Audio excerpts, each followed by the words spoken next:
Antes de mergulhar nessa história incrível, considere se inscrever no canal e ativar o sininho. Aqui, cada história tem algo a dizer, e você não vai querer perder nenhuma. O grande dia finalmente chegou. O salão de recepção, suntuosamente decorado com rosas brancas e luzes de fada, brilhava sob a luz suave dos imensos lustres de cristal. As longas mesas, cobertas com toalhas de cetim cor de marfim, estavam repletas de arranjos florais requintados e velas perfumadas que lançavam um suave brilho dourado. Cada detalhe, desde o tapete vermelho que leva ao altar até as cadeiras adornadas com fitas de seda, foi meticulosamente pensado para dar à cerimônia um brilho mágico. Em um canto da sala, uma orquestra tocava uma melodia suave, tornando o ambiente ainda mais cativante. As conversas abafadas dos convidados se misturavam ao tilintar de taças de champanhe, enquanto garçons de luvas brancas circulavam discretamente, garantindo que não faltasse nada a ninguém. A excitação era palpável no ar. Os convidados foram cuidadosamente selecionados na alta sociedade, empresários influentes, políticos e celebridades do mundo das artes e das finanças.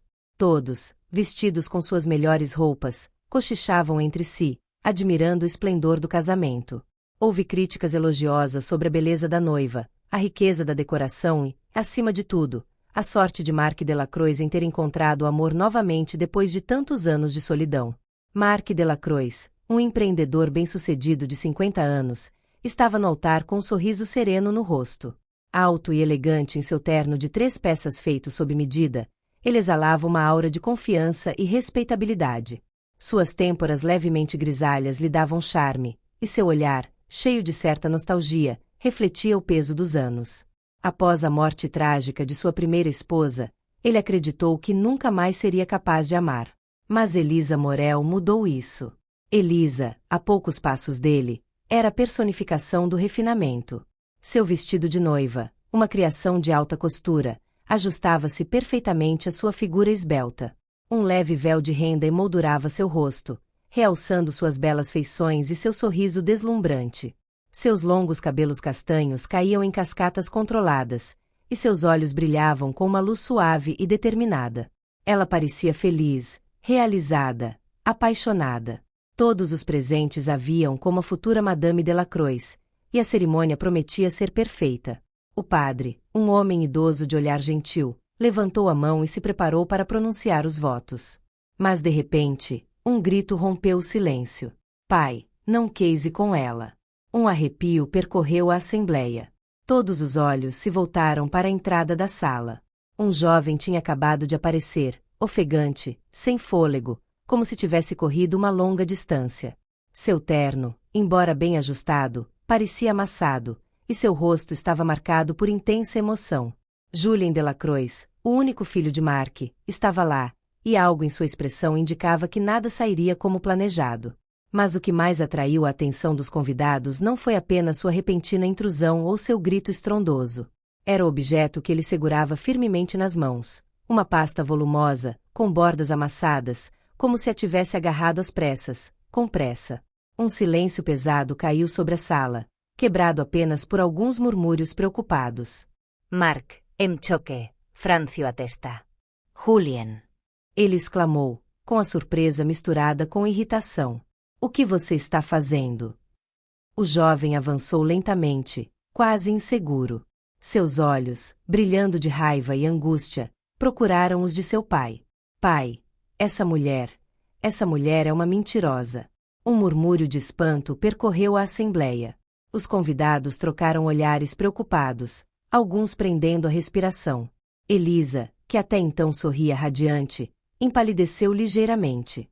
Mas ela se recuperou rapidamente e assumiu uma expressão de falsa indignação. Julien, você é ridículo. Ela disse indignada, cruzando os braços, tentando manter a calma. É seu pai quem vai se casar hoje, não você. Mas Julien não ficou impressionado. Com um gesto repentino, ele levantou o arquivo que segurava e declarou em voz alta.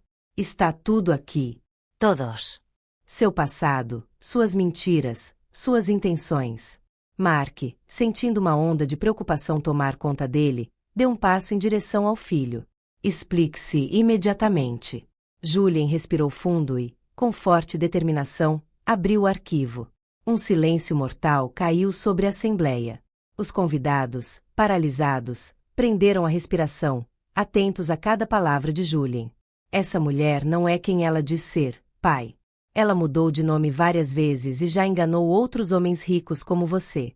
O olhar de Mark oscilou entre seu filho e Elisa, cujo rosto estava congelado em uma máscara de horror reprimido. Julien, sem fôlego, tirou várias folhas de papel e fotos de seu arquivo e as segurou diante da assembleia. Olha isso! Ele continuou, com a voz trêmula de emoção, mas firme.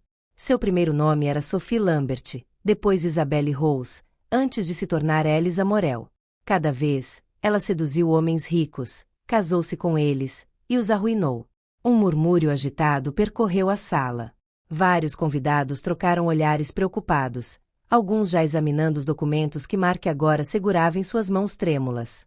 Diante de seus olhos incrédulos, as evidências se acumulavam, recortes de jornais detalhando golpes bem-sucedidos, depoimentos de empresários arruinados após casamentos rápidos, fotografias de Elisa sob diferentes identidades. Cada vez, ela desaparecia com uma fortuna, deixando para trás vidas destruídas. Mark sentiu seu coração apertar dolorosamente. Como ele pôde ser tão cego?